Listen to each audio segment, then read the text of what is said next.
No bucks, no growth. Or is it no growth, no bucks? I think this can be answered by Rich Dad Poor Dad's chapter 6. That is the best solution to what we are going to understand on this topic. Okay, so I'm going to read it out aloud for you guys. Okay, work to learn, don't work for money. Job security meant everything to my educated dad. Learning meant everything to my rich dad. A few years ago, I granted an interview with a newspaper in Singapore. The young female reporter was on time, and the interview got underway immediately. We sat in the lobby of a luxurious hotel, sipping coffee and discussing the purpose of my visit to Singapore. I was to share the platform with Zig Ziglar. He was speaking on motivation, and I was speaking on the secret of the rich. Someday I would like to be the best-selling author like you, she said. I had seen some of the articles she had written for the paper, and I was impressed. She had a tough, clear style of writing. Her articles held a reader's interest. You have a great style, I said in reply. What holds you back from achieving your dreams? My work does not seem to go anywhere, she said quietly. Everyone says that my novels are excellent, but nothing happens. So I keep my job with the paper. At least it pays the bill. Do you have any suggestion? Yes, I do, I said brightly. A friend of mine here in Singapore runs a school that trains people to sell. He runs this sales training courses for many of the top corporations here in Singapore. And I think attending one of his courses would greatly enhance your career. She stiffened. Are you saying I should go to school to learn to sell? I nodded. You're not serious, are you? I again nodded. What is wrong with that? I was now backpedaling. She was offended by something. And now I was wishing I'd not said anything. In my attempt to be helpful, I found myself defending my suggestion. I have a master's degree in English literature. Why would I go to school to learn to be a salesperson? I'm a professional. I went to school to be trained in a profession. So I would not have to be a salesperson. I hate salespeople. All they want is money. So tell me why I should study sales. She was picking her briefcase. The interview was over. On the coffee table sat a copy of an earlier best selling book. I wrote, I picked it up as well as the notes she had jotted down on a legal pad. Do you see this? I said, pointing to her notes. She looked down at her notes. What? She said, confused. Again. I pointed deliberately to her notes. On her pad, she had written Robert Kiyosaki, best selling author. It says best selling author, not best writing author. I said quietly. Her eyes widened. I'm a terrible writer, I said. You are a great writer. I went to sales school. You have a master's degree. Put them together, you get a best selling author and a best writing author. Anger flared from her eyes. I will never stoop so low as to learn how to sell. People like you have no business writing. I'm a professionally trained writer, and you are a salesman. It's not fair, she fumed.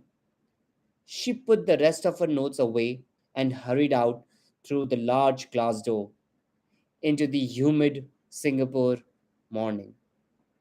At least she gave me a fair and favorable write up the next morning. The world is filled with smart, talented, educated and gifted people. We meet them every day. They are all around us. A few days ago, my car was not running well. I pulled into a garage and a young mechanic had fixed it in just few minutes. He knew what was wrong by simply listening to the engine. I was amazed. I am constantly shocked at how little talented people earn.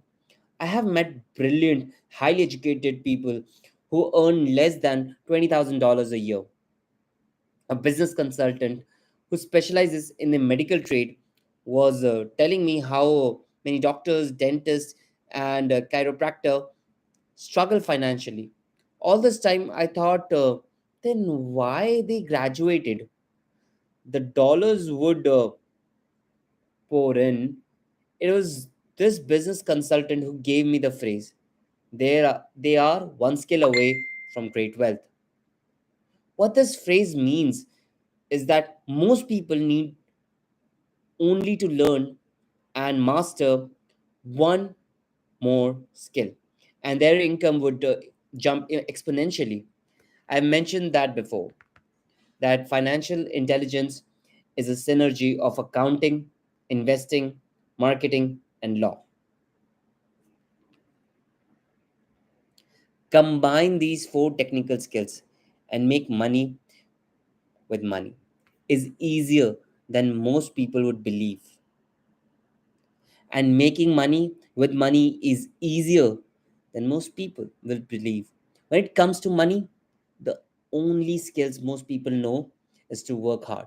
The classic example of a synergy of skills was the young writer for the newspaper. If she diligently learned the skills of sales and marketing, her income would jump dramatically. If I were her, I would take some courses in advertising, copywriting, as well as sales. Then, instead of working at the newspaper, I would seek a job at an advertising agency. Even if it were a cut in pay, she would learn how to communicate in shortcuts that are used in successful advertising. She also would spend her time learning public relation, an important skill. She would learn how to get millions in a publicity. Then at night and on weekend, she could be writing her great novel. When it was finished, she would be better able to sell her book. Then in short while, she could have been the best-selling author. When I came out with my first book, If You Want to Be Rich and Happy, Don't Go to School, a publisher suggested I change the title to Economics of Education. I told the publisher that with a title like that, I would sell only two books, one to my family and one to my best friend. The problem is that they would expect it for free. The obnoxious title, If You Want to Be Rich and Happy, Don't Go to School, was chosen because we knew it would get tons of publicity. I am a pro education and believe in education reform. If I were not a pro education, why would I continue to press for change our antiquated education system? So I chose a title that would get me on more TV and radio shows simply because I was willing to be controversial. Many people thought I was fruitcase, but the book sold and sold. When I graduated from the US Merchant Marine Academy in 1969, my educated dad was happy.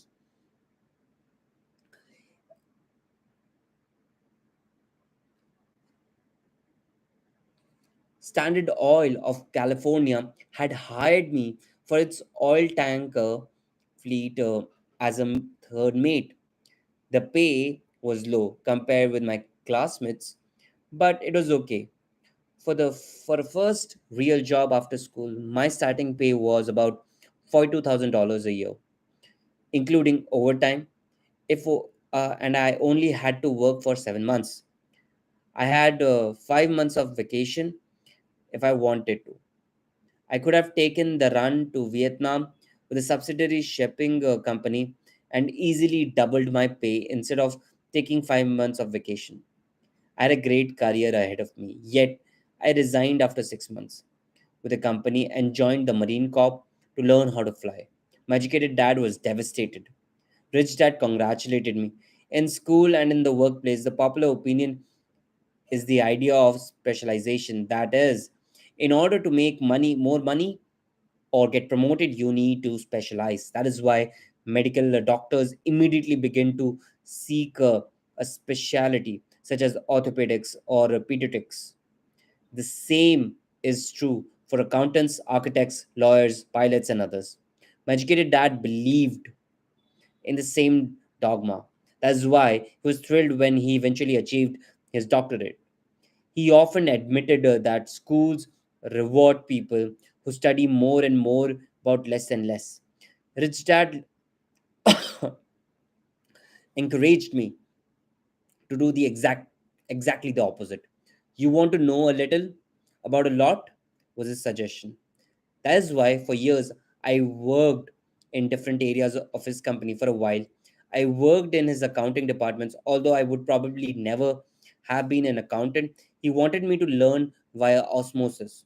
Rich Dad knew I would pick up jargons and sense of what is important and what is not. I also wanted. I also worked as a busboy, construction worker, as well as in sales, reservation, and marketing. He was grooming Mike and me. That is why he insisted we sit in on the meeting with his bankers, lawyers, accountants, and brokers. He wanted us to know a little about every aspect of his empire.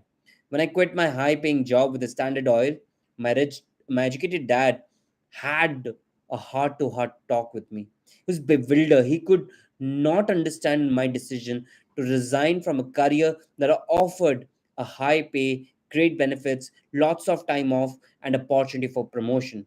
When he asked me one evening, "Why did you quit?" I could not explain it to him.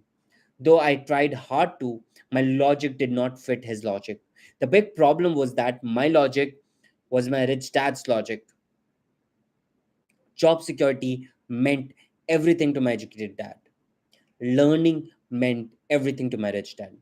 Educated dad thought I went to school to learn to be a ship officer. Rich dad knew that I went to school to study international trade. So as a student, I made cargo runs, navigating large freighter, oil tanker, and passenger ship to the Far East and the South Pacific. Rich dad emphasized that I should stay in the Pacific instead of taking ship to learn Euro because he knew that the emerging nation were in Asia, not Europe. While most of my classmates, including Mike, were partying at their fraternity houses, I was studying trade, people, business styles, and culture in Japan, Taiwan, Thailand, Singapore, Hong Kong, Vietnam, Korea, Tahiti, Samoa, and the Philippines. I was partying also, but it was not in a frat house. I grew up rapidly. Educated dad just could not understand why I decided to quit and join Marine Corps. I told him I wanted to learn to fly, but really I wanted to learn to lead troops. Rich dad explained to me that the hardest part of running a company is managing people. He had spent 3 years in the army. My educated dad was drafted exempt. Rich dad valued learning to lead men into dangerous situations. Leadership is what you need to learn next, he said. If you're not a good leader, you'll get shot in the back just like they do in business. Returning from Vietnam in 1973, I resigned from my commission. Even though I loved flying, I found a job with Corporation. I joined it for one reason. I was not for the benefit. I was a shy person, and the thought of selling was the most frightening subject in the world. Xerox was one of the best sales training programs in America. Rich dad was proud of me. My educated dad was ashamed. Being an intellectual, he thought that salespeople were below him. I worked with Xerox for 4 years until I overcome my fear of knocking on the door and being rejected. Once I could consistently be in the top 5 in sales, I again resigned and moved on, leaving behind another great career with an excellent company. In 1977, I formed my first company. Rich Dad had groomed Mike and me to take over our companies, so I now had to learn to form them and put them together. My first product, the nylon and Velcro wallet, was manufactured in the Far East and shipped to a warehouse in New York near where I had gone to school. My formal education was complete. I was time to test my wings. If I failed, I would go broke. Rich Dad thought it best to go broke before 30. You still have time to recover, was his advice. On the eve of my 30th birthday, my first shipment left from Korea for New York. Today, I still do business internationally, and as my rich dad encouraged me to do, I keep seeking the emerging nation. Today, my investment company invests in South American countries and Asian countries, as well as Norway and Russia. There's an old cliche that goes, job is an acronym for just over broke. Unfortunately, I would say that applies to millions of people because school does not think financial intelligence is an intelligence. Most workers live within their means. They work and they pay the bill. There's another horrible management theory that goes, worker work hard enough to not be fired, and owner pay just enough so that worker won't quit. If you look at the pay scales of most companies again, I would say that there is a high degree of truth to that statement. The net result is that most of the workers never get ahead. They do what they have been taught to do, get a secure job. Most workers focus on working for pay and benefits that rewards them in the short term, but are often disastrous in the long term. Instead, I recommended to young people to seek work for what they will learn more than what they will earn. Look down the road at what skills they will want to acquire before choosing a specific profession and before getting trapped in the rat race.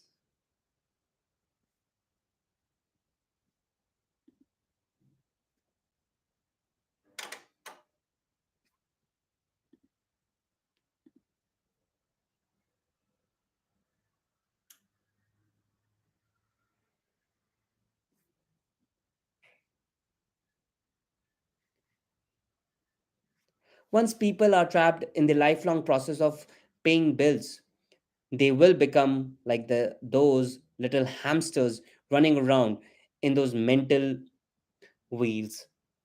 Their little furry legs are spinning furiously. The wheel is turning, but come tomorrow morning, they'll still be in the same cage. Great job.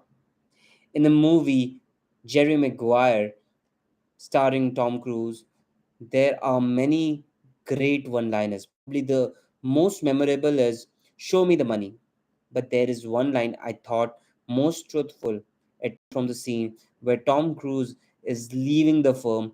He just wants to, he just has, he, he has just been fired and he's asking the entire company, who wants to come with me? And the whole place is silent and frozen. Only one woman speaks up and says, I would like to, but I am due for a promotion in 3 months. Statement is probably the most truthful statement in the whole movie. Is the type of statement that people use to keep themselves busy working away to pay bills. I know my educated dad looked forward to his pay raise every year, and every year he was disappointed. So he would go back to school, earn more qualification, so he could get another raise. Then, once again, there would be another disappointment. The question I often ask people is, where is the daily activity taking you?